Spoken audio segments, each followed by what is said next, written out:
کی حکمت، اس کے احکام، اس کے لیے رمضان مبارک کے مہینے کا انتخاب، اس کی حکمت، اور پھر جو آخری حاصل ہونا چاہیے روزے سے اور رمضان کے پروگرام سے، اس کے بارے میں کچھ باتیں مجھے آج آپ کے سامنے رکھوں۔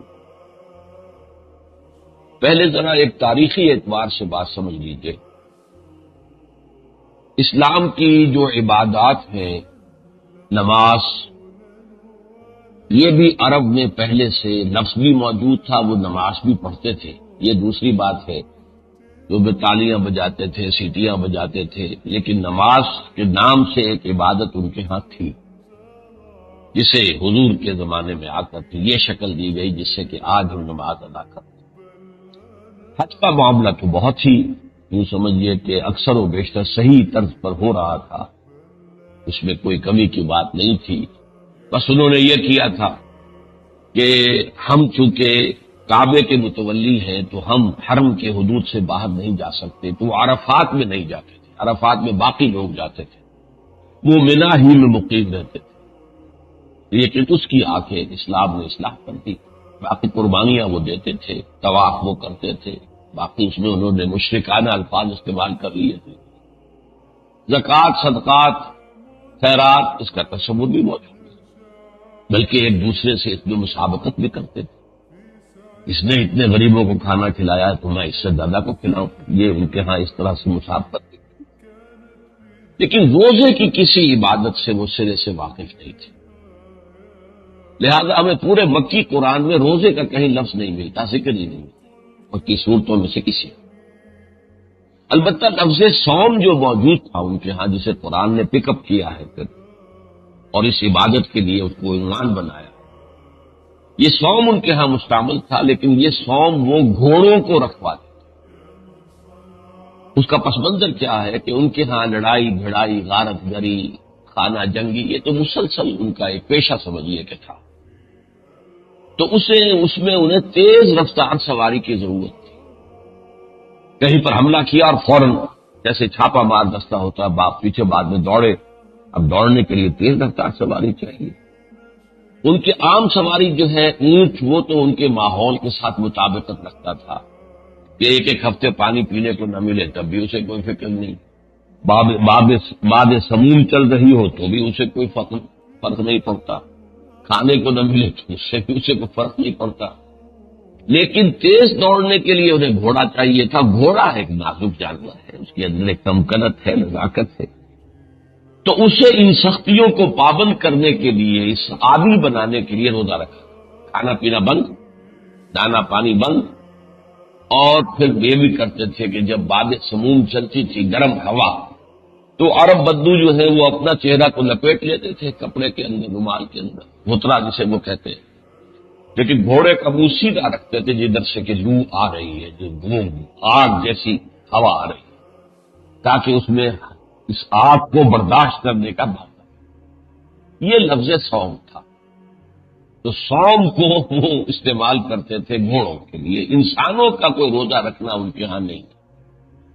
حضور جب مدینے تشریف لائے ہجرت کر کے، تو یہاں آپ نے دیکھا کہ یہودی یوم عاشورہ کا 10ویں محرم کا روزہ رکھتے ہیں۔ آپ نے پوچھا بھئی کیوں؟ انہوں نے کہا کہ ہمارے نبی حضرت موسیٰ علیہ السلام اور ان کے ساتھیوں کو نجات ہوئی تھی آل فرعون سے 10ویں محرم، فرعون اس کا لاؤ لشکر غرق کیا گیا اور ہمیں پار کر کے اور ہمیں آزاد کر دیا گیا، تو ہم اس دن کے شکرانے کے طور پر روزہ رکھتے ہیں۔ تو حضور نے فرمایا کہ موسیٰ کے تو ہم تم سے زیادہ حقدار ہیں، لہٰذا آپ نے اپنے ساتھیوں کو حکم دے دیا کہ تم بھی روزے رکھو، لیکن روزہ ایک نہیں دو رکھو، تاکہ یہودیوں سے تشخص بھی، علیحدگی بھی قائم ہو جائے۔ وہ صرف 10ویں کا روزہ رکھتے، تم 9ویں کا بھی۔ یہاں سے روزے کی ابتدا۔ اس کے بعد قرآن مجید میں جو پہلا حکم آیا وہ اصل میں 3 روزے تھے کہ جو ہر مہینے میں حضور نے لازم کر، یہ چونکہ تدریج قرآن مجید میں شریعت کے احکام میں تدریج آئی ہے، نماز میں تو الٹی تدریج آئی ہے، سختی پہلے شدید ترین تھی، رات کے 2/3 حصہ، آدھا حصہ، تہائی حصہ کھڑے رہو، اس کے بعد نرمی آنی شروع ہوئی۔ باقی سب چیزوں میں جو ہے وہ شروع میں نرمی، بعد میں رفتہ رفتہ سختی۔ شراب پہلے صرف یہ کہا گیا کہ یہ اس میں فائدہ بھی ہے لیکن نقصان زیادہ ہے، اس کے اندر گناہ کا پہلو زیادہ ہے۔ پھر اگلا حکم آیا اگر تم شراب کے نشے میں ہو تو نماز کے قریب نہ جاؤ، بہت سے لوگوں نے اسی پر شراب چھوڑ دی۔ پھر سورہ مائدہ میں آخری حکم آ گیا۔ تو روزے سے چونکہ یہ لوگ واقف نہیں تھے، اس کے عادی نہیں تھے، اگر ایک مہینے کے روزے فوراً رکھوا دیے جاتے تو ان کے لیے بہت مشکل ہے بات۔ ہو سکتا ہے وہ پہلا مہینہ جو ہے مئی کا ہی آ جائے، جون کا ہی آ جائے، تو وہ تو آسان کام نہیں ہے پھر روزے رکھنا ایک مہینے میں۔ لہذا پہلے عادی بنانے کے لیے 3 دن ہر مہینے میں 13ویں، 14ویں، 15ویں تاریخ یہ جو ہے چاند کی، کیونکہ یہ 13ویں، 14ویں، 15ویں کی راتیں جو ہے روشن ہوتی ہیں تو انہیں ایام 20 کہتے ہیں، روشن راتوں والی دن۔ تو یہ 3 دن کے روزے رکھتے ہیں۔ پہلا حکم قرآن میں اس کے بارے میں، جس کے بارے میں فرمایا یا ایھا الذین آمنوا کتب علیکم الصیام کما کتب علی الذین من قبلکم لعلکم تتقون۔ ابھی میں صرف اس آیت تک اپنی بات رکھوں گا، رمضان کا ذکر ابھی نہیں کرتا، اس لیے کہ میرے نزدیک یہ حکم جو ہے وہ ان 3 روزوں کے بارے میں تھا کہ جو حضور نے فرمایا اور آپ کے حکم کے تحت صحابہ نے رکھے، اور اس میں 2 رعایتیں دی گئی۔ اگر کوئی سفر پر ہے یا بیمار ہے تو اور دنوں میں تعداد پوری کر لے، اور اگر اس کے باوجود کہ نہ وہ سفر میں نہ بیمار ہے پھر بھی نہ روزہ رکھے تو 1 مسکین کو کھانا، یہ بھی رعایت ہے۔ تدریجاً آدمی بنانا تھا نا، تو رعایت کر کے ڈھیل کے ساتھ بات آگے بڑھ۔ تو یہ جو فرمایا یا ایھا الذین آمنوا ہے وہ لوگ جو ایمان لائے وہ کتب علیکم الصیام، تم پر روزہ رکھنا فرض کیا گیا، کما کتب علی الذین من قبلکم، جیسے کہ تم سے پہلی امتوں پر جو تم سے پہلے تھے فرض کیا۔ یہود کے ہاں بھی روزے تھے اور عیسائیوں کے ہاں بھی تھے۔ تو اس کا مقصد کیا ہے؟ لعلکم تتقون، تاکہ تمہارے اندر تقویٰ پیدا۔ اس کے لفظی معنی سمجھ لیجیے، تقویٰ کے معنی کیا؟ اللہ کے احکام کو توڑنے سے بچنا، یہ بچنا، نفس کے لفظی معنی ہے بچنا۔ دنیا میں اللہ کے احکام کو توڑنے سے بچو گے تو آخرت میں اللہ کے عذاب سے اور جہنم سے بچ جاؤ گے۔ یہ دونوں جگہ کا بچنا ہے، یہاں بچو حرام سے، غلط کام سے، برے کاموں سے، اور وہاں بچ جاؤ گے جہنم سے۔ لیکن اس کے خلاف جو قوتیں ہیں ان میں سے مثلاً ایک قوت ہمارا اپنا نفس ہے۔ ہمارے جو نفسانی تقاضے ہیں وہ اندھے بہرے ہیں۔ بھوک لگی ہے تو جو بھی مل جائے کھانا ہے، حلال ہے یا حرام۔ پیاس لگی ہے تو جو بھی مل جائے پینا ہے، جائز ہے ناجائز۔ شہوت کا جذبہ اٹھا ہے تو اسے پورا کرنا ہے، حلال حرام جائز ناجائز جس راستے سے بھی۔ تو چونکہ انسان جو ہے وہ نفس کا غلام ہوتا ہے عام طور پر، تو ظاہر بات ہے کہ اب اس نفس کو قابو میں رکھنے کے لیے ایک ایکسرسائز دی گئی۔ یہ ایکسرسائز کرنا جو ملٹری میں ہے، آپ کو معلوم ہے کہ فوج جو ہے ہمارے ہاں اتنا بڑا خرچہ، وہ جو ہے ہمارے جو بجٹ کا سب سے بڑا برڈن ہے، وہ جنگ کتنے دن ہوئی ہے آج تک، لیکن ایکسرسائزز ہر وقت رہتی ہیں تاکہ جنگ کے لیے چاق اور چوبند رہے، کیا پتہ کب جنگ ہو جائے۔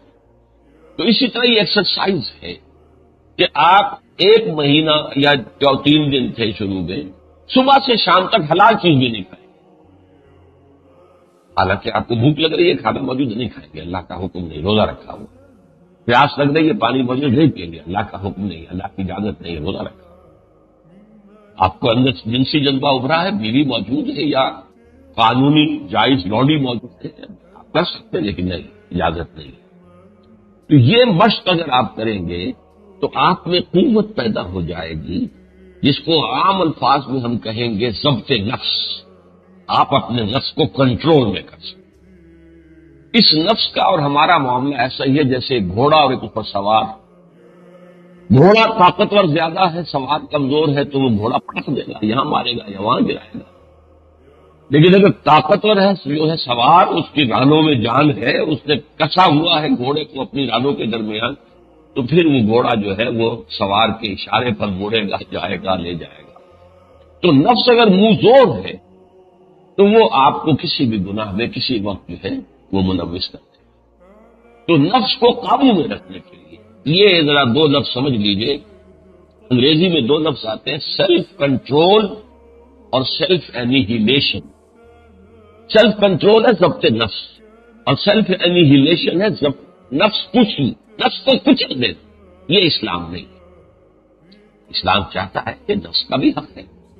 اللہ نے تمہارے اندر بھوک رکھی ہے تو بھوک تم جائز طریقے سے پورا کرو، جنسی تقاضا جائز طریقے سے پورا کرو، ضبط نفس ہو، نفس کشی، سیلف انیہیلیشن، یہ رہبانیت ہے۔ اس پر انشاءاللہ پرسوں درس ہوگا پورا۔ یہ رہبانیت کی جو ابتداء کی ہے، بدعت ایجاد کی ہے، یہ حضرت عیسیٰ علیہ السلام کے پیروکاروں نے کی ہے۔ وَرَهْبَانِيَّةً ابْتَدَعُوهَا، اسلام میں کوئی رہبانیت، نفس کو کچلنا نہیں ہے۔ ان لنفسک علیک حقا، نفس کا بھی تم پر حق ہے، لیکن جائز طریقے سے پورا۔ تو تمہارا کنٹرول نفس پر ہونا چاہیے، نفس کو کچلنا نہیں ہے۔ نفس تو گھوڑا ہے، گھوڑا تمہیں لے کر جائے گا، گھوڑے پہ چڑھ کر تم جہاد کرو گے۔ تو تمہارا نفس بھی جو ہے، یہ جسم ہے انسانی، یہ بھی ایک آپ کے پاس ایسٹ ہے اللہ نے جو دی ہے، اسے اللہ کے دین کے لیے استعمال کرو، لیکن کب کرو گے؟ جبکہ تمہارا اس کے اوپر کنٹرول۔ تو روزہ، مجرد روزہ جو ہے وہ ضبط نفس کے لیے ہے، جس کے لیے دینی اصطلاح ہے تقویٰ، بچنا، نفس کے حملوں سے بچنا۔ لہذا حضور نے فرمایا الصوم جنۃ، روزہ جو ہے وہ ڈھال ہے، جیسے ڈھال سے آپ، وہ تلوار کا وار ہو رہا ہے اسے روکتے ہیں، تو سامنے سے نیزہ لے کے آ رہا ہے آپ روک لیتے ہیں اس پر، اسی طرح نفس کے حملوں سے اپنے آپ کو محفوظ کرنے کے لیے یہ مشق ہے جو دی گئی ہے۔ پہلے مہینے میں 3 دن، اس میں ٹھنڈے دن بھی آ گئے، گرم دن بھی آ گئے، لیکن جب بات کچھ راسخ ہو گئی مزاجوں کے اندر تو پھر رمضان کے روزے کا۔ اب میں ذرا ترجمہ کر دیتا ہوں کہ حضور نے جو یہ قرآن مجید میں جو پہلا حکم آیا ہے اس میں پھر کیا رعایتیں دی گئی۔ یا ایھا الذین آمنوا، آپ بھی اپنے کھول لیجئے، صفحہ 2 ہے یہ۔